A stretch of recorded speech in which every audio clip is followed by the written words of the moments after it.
Euskocampus a contribué à la collaboration dans un premier temps en promouvant vraiment les contacts à travers des conférences. Donc ça a permis de faire des rencontres, de renforcer les premiers contacts qui avaient été établis.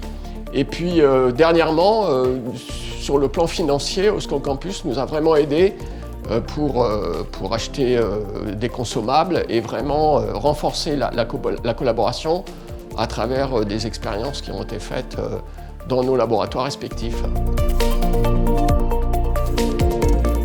Les résultats obtenus dans le cadre du projet Euskocampus sont vraiment intéressants. On a pu en fait identifier des aptamères qui sont des acides nucléiques qui présentent des propriétés d'affinité, de spécificité très importantes vis-à-vis d'un certain nombre de cibles. Et dans le cadre du contrat et du projet, nous avons travaillé sur la protéine spike du virus du Covid, de la Covid, et nous avons identifié donc des molécules qui présentent des propriétés d'interaction intéressantes et qui permettent d'envisager dans un second temps de développer un détecteur qui permettra ensuite de faire de la détection du virus directement, par exemple, dans les eaux usées.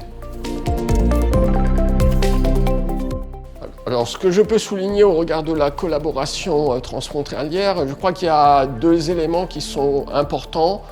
Ça peut paraître anecdotique, mais au-delà de la science, il y a vraiment un rapprochement culturel qui s'est fait. Et on le voit très bien dans les conférences où toutes les langues de nos régions sont utilisées. Il y a un intérêt mutuel pour partager non seulement la science, mais finalement ce qu'il y a autour de la science. Nos pusimos en contacto hace ya casi 10 años, que una estudiante mía encontraba a Carmelo en una conferencia. Y yo conocía ya a Carmelo porque era un experto en su campo de biofísica, de resonancia de plasmones, y entonces me puse en contacto con él por la proximidad de ver si podíamos de alguna manera colaborar. Y naturalmente luego Euskocampus ha acelerado un poco esta colaboración porque habían encuentros y estamos también pensando en crear una plataforma un poco al servicio de todos, de interacciones moleculares, en que Euskocampus ya también nos ha mostrado su apoyo. Las necesidades que realmente hemos descubierto que teníamos que cubrir eran principalmente la complementariedad, porque Carmelo es una persona que trabaja más relacionado con biofísica, interacciones moleculares a muy pequeña escala, a nanoscala, mientras yo soy ingeniero químico, que en principio no tiene nada que ver con esto, pero la ingeniería química, los procesos de separaciones, los procesos de detección, al final dependen de interfaces que son precisamente en que trabaja Carmelo, pero no tengo este conocimiento, entonces tenemos aquí una complementariedad ideal.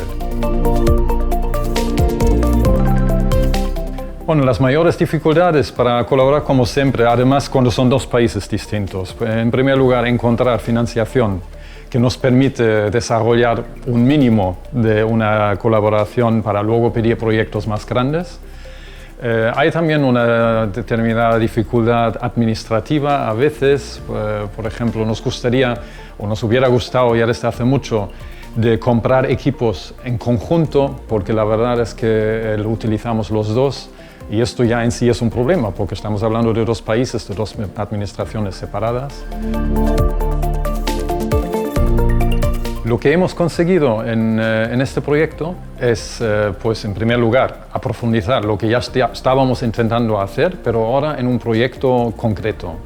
Y eso es la detección del virus SARS o de la proteína Spike, utilizando diferentes conceptos de receptores. Entonces, lo que hemos conseguido aquí es principalmente Carmelo, de su parte, de aclarar cuáles son los conceptos más, digamos, robustos para detectar el virus y cuáles podrían ser conceptos para otras aplicaciones, lo que ya es la parte que toca a mí.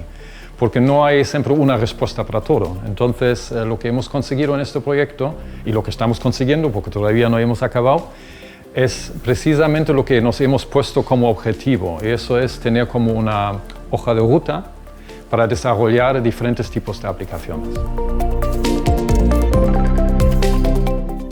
Y el balance que se puede hacer de esto, desde el punto de vista de la investigación, yo diría que el balance debería ser que deberíamos finalmente entender que la investigación es absolutamente fundamental para nuestro bienestar. De destacar de esta colaboración transfronteriza es que es maravilloso siempre, a mí me encanta y yo creo que a Carmelo también, que por más que seamos muy cercanos, al final sí que tenemos unas realidades distintas porque vivimos en entornos diferentes, países diferentes y siempre enriquece un montón.